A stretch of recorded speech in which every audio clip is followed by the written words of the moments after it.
Ambassador Goel, do you think that the purpose of the PLA building up its infrastructure so rapidly over the last 2 decades is actually meant for this? Chinese acupressure all along the LAC, from Arunachal Pradesh to Ladakh, they can, choose a place that they want to harass us at. When we look at China building infrastructure along the border, when we talk about Ladakh, we talk about Dolatul Baguldi, and then we talk about Depsang, and then we talk about Arunachal Pradesh. These are all different areas. So I think to talk about each area, every area in the same breath, will be a bit of really losing the granular picture. Arunachal Pradesh is slightly different, really. Right. Arunachal Pradesh is more like a issue of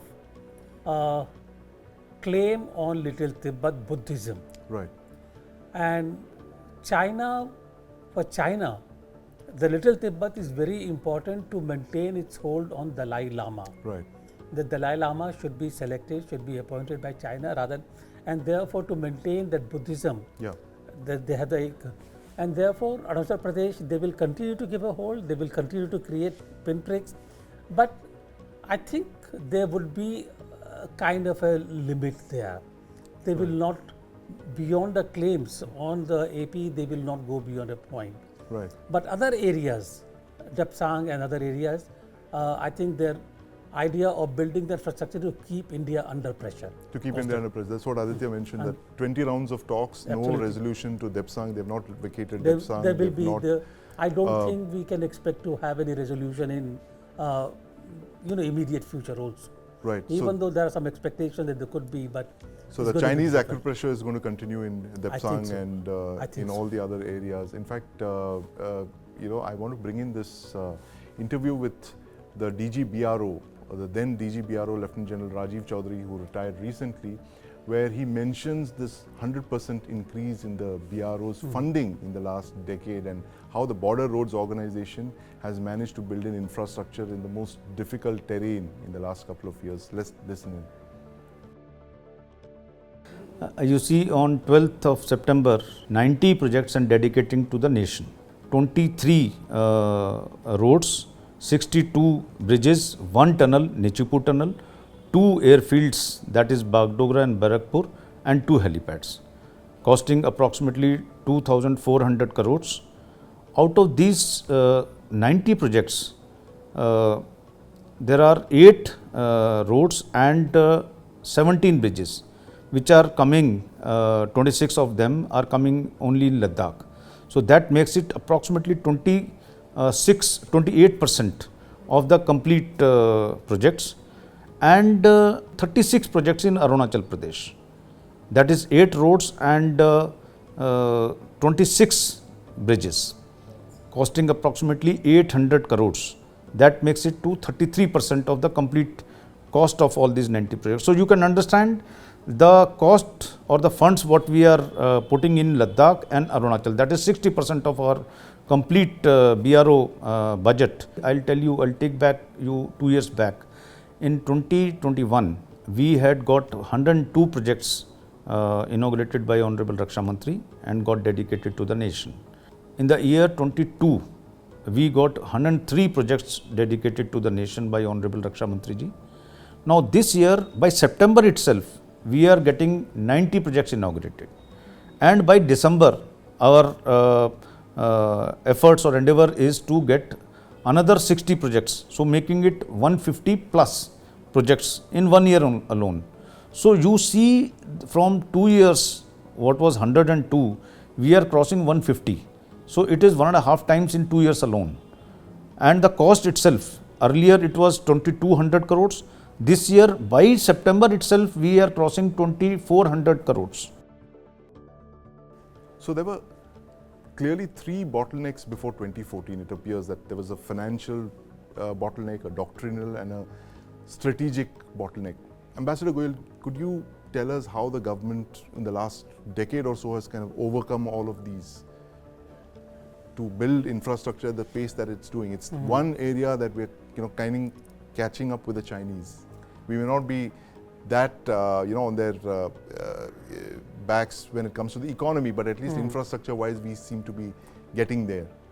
It's a difficult process, as you read out the report from the BRO also, and it's a very difficult process given the kind of terrain. But I had gone to Leh in 2011 or 2012, and already there was quite a rapid development of roads in that area up to Pangkong Lake, and where you see now the road being built, there was leveling already begun there, and you could actually go across there. So I think the main point really here is a commitment that we need to really do it, and to be able to keep our defenses in position and to be able to match up to China's aggression really in the area.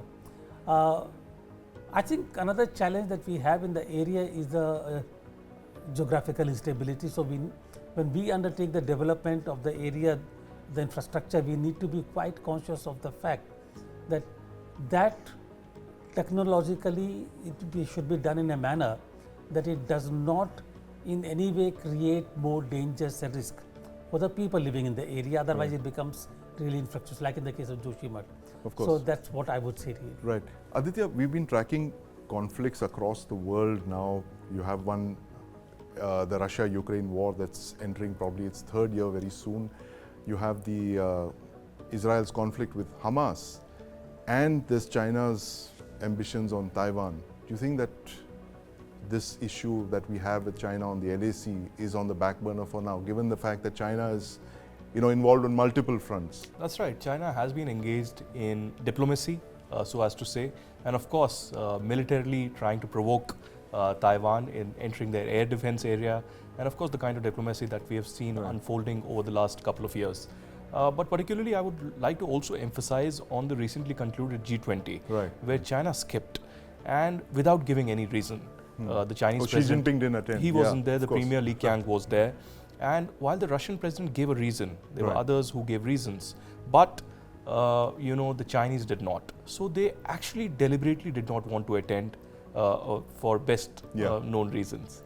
And of course, the success of India emerging as an important country globally in global diplomacy, Modi's statement that this is not an era of war, and the G20 consensus finally happening in the absence of Chinese president. And when there's a full-scale war on in Ukraine. Yeah, so it's a strong message to China as well, and China certainly wants to check this rise of India because it considers that if India's rise really happens at this pace, of course with bilateral relations with China, India will be much more focused, much more, have much more weight, so as to say. Okay, and so Taiwan is keeping China busy, the Russia-Ukraine war, Israel, Hamas, all of this is keeping China distracted, busy. The LAC is on the back burner for now, but like you said, Aditya, we can't keep our eyes off the ball in the LAC because exactly this is what happened about 3 years back, where everyone thought that, things were finally on a even keel with the Chinese, and look what they did. But Ambassador Goel, what has changed from 1962 and 2023? Apart from the mindset, has there been any other change in the way that India sees China, regards it as a strategic threat? I remember there was this whole big build-up of Hindi Chini bhai bhai, but at the same time, the Prime Minister at that time, Prime Minister Nehru, was a little wary of the Chinese, though I think finally it was the military battle that we lost. I think the global geopolitics has changed so much since 1962, and it has been 60 years since then. It has tremendous change really. If you remember 1962, when the war took place, there was no country which came to even morally support us really. Today we know that there will be countries, even if they do not militarily intervene, but they will be on our side. Politically, there will be countries to speak in our support. That's one big change. Number two, both China and India, they know that in terms of economic command, economic influence globally, they both are important. Earlier in 1962, we were both developing countries, least developed countries. Our contribution to the global economy was minimal. Nobody bothered really. Today, anything happening between India and China, there will be a concern.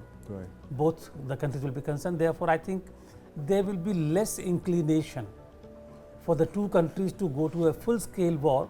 Right. Skirmishes, yes, minor actions, yes, but not a full-scale war. At least this is my But a guess. border, not even a full-scale border war. But Aditya, what do you reckon are India's chances on a border war?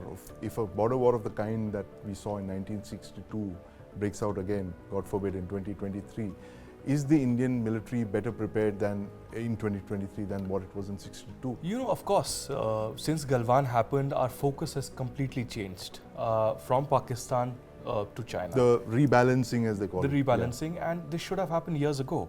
Yeah. I mean, we had put a lot of emphasis, a lot of narrative on Pakistan, which wasn't really required. Right. And we have ignored Pakistan to a great extent ever since Pulwama and Balakot, Right. rightly so.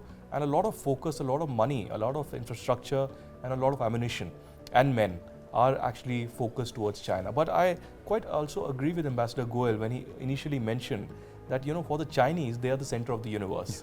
And that's why they disregard, you know, India completely. They disregard India's, you know, growth, the foreign policy growth, or their stature really growing. You know, the Chinese had also objected to Vasudhaiva Kutumbakam. Being the saying slogan it's of Sanskrit G20. and it's not an official UN language. Absolutely. So, you know, there is this kind of, I would say, ego or some kind of an understanding where they just don't want to, you know, include Indians anywhere possible. But otherwise, I think the military is prepared. But just like Ambassador Goel said, that it won't be a full-scale war. It will be provocations. It will be incursions. It will be, you know, as part of the China dream, really, of Xi Jinping.